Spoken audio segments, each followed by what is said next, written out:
Protocol বলতে বোঝায় বায়ুমণ্ডলের ওজোন স্তর ক্ষয়ের ওডিএস জন্য দায়ী দ্রব্যগুলোর ব্যবহার নিষিদ্ধ বা সীমিত করার জন্য ভিয়েনা কনভেনশন, যা অনুষ্ঠিত হয়েছিল 1985 সালে, আওতায় ওজোন স্তর ধ্বংসকারী পদার্থের উপর মন্ট্রিল প্রোটোকল গৃহীত হয়।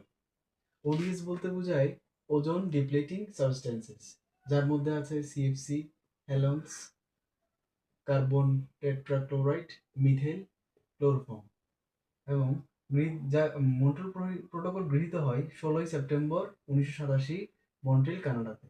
কার্যকর করা হয় 1 জানুয়ারি 1990 এবং বাংলাদেশ স্বাক্ষর করে 2 আগস্ট 1990। সচিবালয় নাইরোবি, কেনিয়া, যা ইউনিপের অধীনে।